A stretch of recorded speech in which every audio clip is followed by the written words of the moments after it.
Here, if I convince a client to take up my product, I earn anywhere between 1 CR to 10 CR. So usually our target audiences are companies which are having a net revenue or maybe a recurring revenue of 1000 crores. Recently, I reached out to a very big client who ideally operates in the range of 75,000 crores. So someone who is with a range of 0 to 3 years experience can earn anywhere between 15 to 20 LPA range. Someone with 3 plus years, 3 to 6 years can be in the range of 20 to 30 LPA, and someone who is 6 years plus experience can earn anywhere above 40 LPA.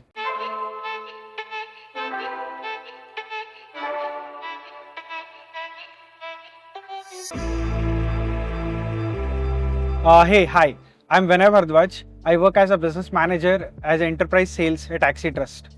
So I primarily sell to enterprise companies, and more or less I talk to most of the CEOs and CXOs of the top companies in India. But let me take you through the first sale of my life that I ever done. So I am a BTech mechanical engineer, and then I joined mechanical engineering just because I was passionate about automobile engineers. But then there is a clear difference between an automobile engineering and a mechanical engineering, right? So now we had a club in our college which primarily makes all-terrain vehicles, and we also send them for races. Now, but primary important thing is paisa kaun dene wala hai, right? So my college funds a little bit of the amount, but the rest of the amount is where we have to get it from our own. So that's when the whole stint of the sale started, wherein we started to search for sponsors. So we saw for any opportunity or anywhere that we can sell. So we used to go to automobile dealers, talk to them, tell them that, see, this particular race has been broadcasted in the national level platforms, and then we would ideally post your logos on our vehicles. And then the interesting part was we also had a negotiation with the uncle who was doing the welding of our frame to tell it कि sir ये free ना कर लो यहाँ, हम आपका भी logo डाल देंगे on the vehicle. So recently I reached out to a very big client who ideally operates in the range of 75,000 crores. Now for me, it was a very big challenge because in the first place, to land up a meeting with the founder himself is a very big task. So primarily my approach of reaching this client was very simple.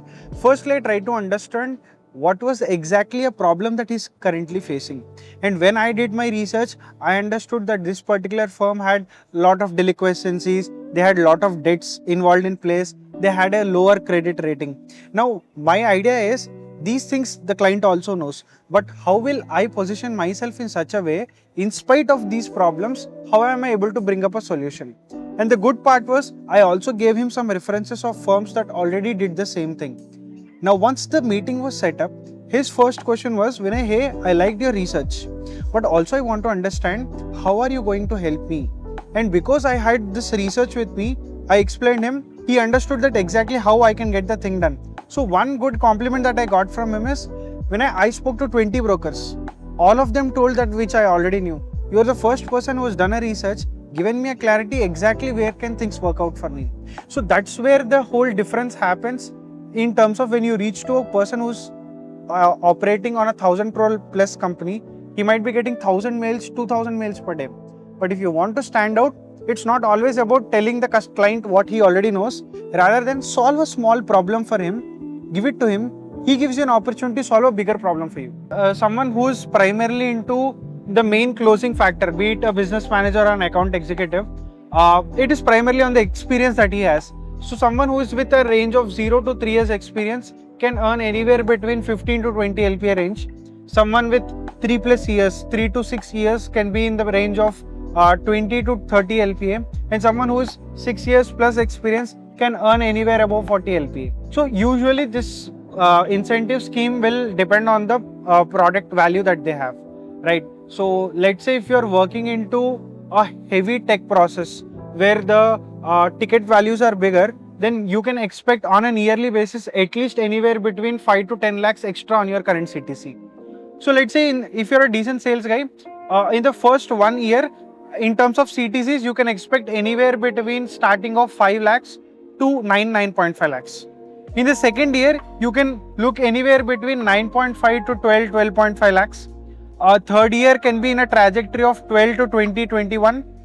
Fourth and fifth year primarily is where you are increasing your roles. So again, there is a distinction here. In B2Cs, maybe your promotions are faster. But in B2B, ideally what we are looking at is at least a decent time of 2 years is where you understand good skills. So when you are in your 4th and 5th year, you are primarily focusing on senior roles. And at this point of time, it will be anywhere between 30 to 50 LPA plus. So if you're working if you're starting in B2B sales today, down the line in the next 5 years, you can expect to earn anywhere between 30 to 50 LPA in B2B sales. If you're looking at incentives can be anywhere between 1 to 5% on the deals. In some firms, it might be on the commission basis that you have. So if I explicitly talk on a monthly basis, it can be anywhere between, let's say, 80,000 to 2-3 lakhs as well. Someone who is at a 21-year age, if he is into B2B SaaS, primarily he will be into the SDR roles. So he might not be directly involved in the process of selling, but he might be the reason why the whole deal has come to a closing level, right? So for an SDR, primarily their quotas are different. Their focus is more on bringing the right clients in, and also the incentive depend on the number of clients that they are bringing into the picture.